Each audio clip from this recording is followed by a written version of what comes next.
Selamat pagi teman-teman, apa kabarnya pagi hari ini? Pasti baik dan tentunya masih bersemangat mengikuti pembelajaran kali ini dong. Nah, hari ini kita akan masuk ke dalam materi penyimpangan sosial. Untuk itu, mari kita simak rincian materinya ya teman-teman. Ada yang sudah tahu penyimpangan sosial itu seperti apa? Nah, menurut Robert M. Slawang menyampaikan bahwa penyimpangan merupakan tindakan yang menyimpang dari norma-norma yang berlaku dalam suatu sistem sosial dan menimbulkan usaha dari pihak berwenang untuk memperbaiki perilaku yang menyimpang tersebut.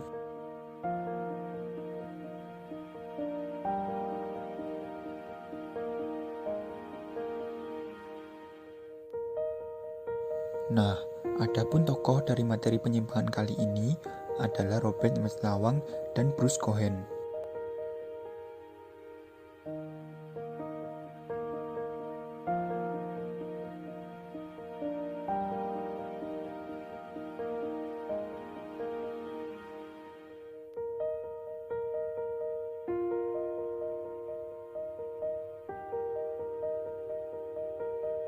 Dalam materi penyimpangan sosial ini, terdapat 3 poin diskusi yang akan kita bahas pada materi penyimpangan sosial. Poin yang pertama adalah bentuk-bentuk penyimpangan sosial. Poin yang kedua adalah sifat dari penyimpangan sosial, sedangkan poin ketiga adalah pencegahan penyimpangan sosial.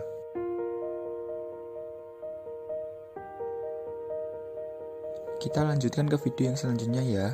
Sebelum lanjut dalam pendalaman materi, itu semua merupakan sedikit gambaran awal dari materi penyimpangan sosial yang hari ini akan kita bahas lebih lanjut. Berikut ini adalah beberapa topik dalam materi penyimpangan sosial. Topik yang pertama, kita akan membahas mengenai sifat-sifat penyimpangan sosial.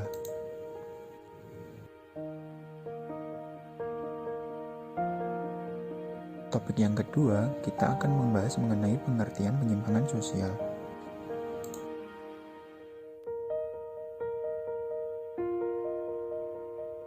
Topik yang ketiga, kita akan membahas mengenai pencegahan penyimpangan sosial.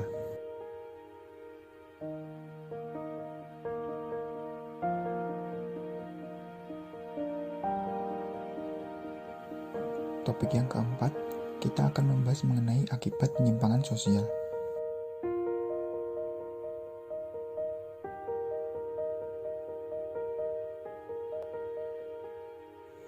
Bentuk-bentuk penyimpangan sosial dapat dikategorikan berdasarkan 3 bentuk.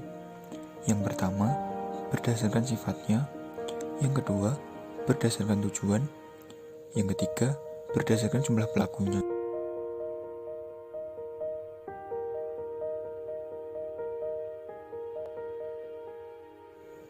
Bentuk penyimpangan berdasarkan sifatnya dapat dibagi menjadi 2, yaitu penyimpangan primer dan sekunder. Untuk lebih jelasnya, kalian bisa membaca sendiri dan juga memahami 2 bentuk penyimpangan berdasarkan sifatnya. Selanjutnya, ada bentuk penyimpangan sosial berdasarkan tujuannya. Ada yang positif dan ada juga yang negatif. Untuk bagian positif, didefinisikan bahwa merupakan penyimpangan yang selaras dengan nilai-nilai sosial yang dilakukan oleh masyarakat dan mengarah pada nilai-nilai sosial yang ideal. Pada awalnya, perilaku tersebut tampak menyimpang, tetapi kemudian membawa dampak positif bagi kelompok atau masyarakat. Sedangkan bagian negatif merupakan suatu perilaku yang mengarah pada pelanggaran nilai dan norma yang berlaku dalam masyarakat. Selanjutnya, ada sedikit cuplikan video yang dapat kalian lihat dan pahami. Video tersebut berkaitan dengan contoh mengenai materi penyimpangan sosial yang terjadi di masyarakat.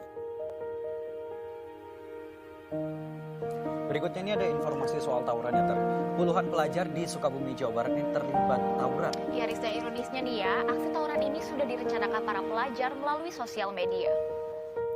Dari berita tersebut digambarkan aksi tawuran antar pelajar, dan jelas hal tersebut merupakan bentuk penyimpangan negatif lantaran tidak sesuai dengan norma atau nilai yang berada di suatu masyarakat. Dari hal tersebut tentu saja membawa dampak negatif bagi siswa itu sendiri atau bagi keluarga dan juga lingkungannya, seperti cacat fisik lantaran bentrok yang terjadi, dampak psikologi dengan timbulnya stres, frustasi, dan bahkan traumatik dalam diri individu, merusak citra diri pelajar yang terlibat tawuran, merusak nama baik sekolah sebagai lembaga pendidikan, terganggunya proses belajar mengajar, merusak fasilitas umum, dan tentu saja tercorengnya nama keluarga dan masa depan yang hilang lantaran di penjara. Seorang siswa kelas 6 sekolah dasar di Magetan membolos sekolah selama 3 bulan gara-gara kecanduan game online. Bocah yang tinggal bersama kakek neneknya ini mengurung diri hanya ditemani handphone.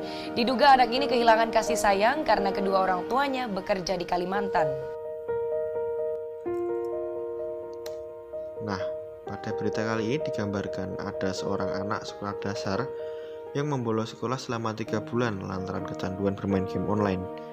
Hal tersebut merupakan bentuk penyimpangan yang bersifat negatif lantaran ia tidak melaksanakan apa yang menjadi kewajibannya dan malah memilih untuk membolos sekolah dengan mengurung diri dalam kamarnya kemudian bermain game online. Namun, penyimpangan tadi dalam tanda kutip bermain game online tidak selamanya membawa dampak atau bersifat negatif. Seperti yang sudah dijelaskan tadi bahwa terdapat sifat penyimpangan yang positif di mana penyimpangan positif merupakan penyimpangan yang terarah pada nilai-nilai sosial yang didambakan, meskipun cara yang dilakukan nampak menyimpang dari norma yang berlaku, seperti yang dilakukan oleh atlet e-sport pada video ini. Mereka membawa nama Indonesia ke kancah dunia dengan mengikuti turnamen game online antar negara dan bahkan juga memenangkannya sehingga lagu Indonesia Raya dapat didengarkan oleh dunia. Kemudian bentuk penyimpangan berdasarkan jumlah pelakunya. Yang pertama ada individu, dilakukan oleh seseorang yang telah mengabaikan dan menolak norma yang berlaku dalam masyarakat. Kemudian yang kedua ada kelompok, dilakukan oleh sekelompok orang yang memiliki normanya sendiri yang bertentangan dengan norma yang ada di masyarakat. Kemudian yang ketiga ada campuran, yang dilakukan oleh kelompok yang terorganisir secara rapi sehingga individu ataupun kelompok tunduk dan taat pada norma-norma golongan.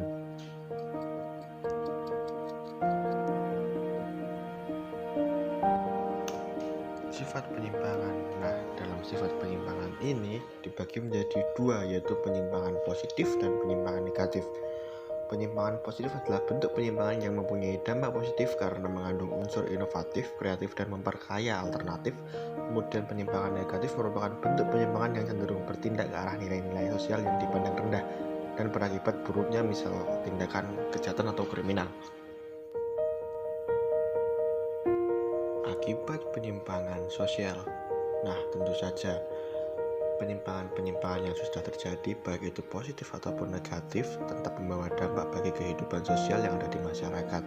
Nah, seperti contohnya ada ketidakharmonisan dalam keluarga, kemudian ada maraknya kriminalitas, kemudian yang ketiga, tingginya angka kemiskinan, dan masih banyak lagi contoh-contohnya.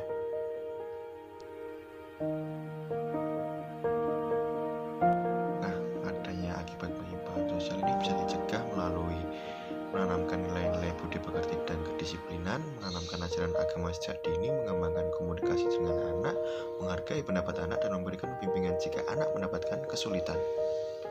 Nah, terima kasih teman-teman telah memperhatikan materi penyimpangan sosial. Semoga materi ini bermanfaat untuk kalian.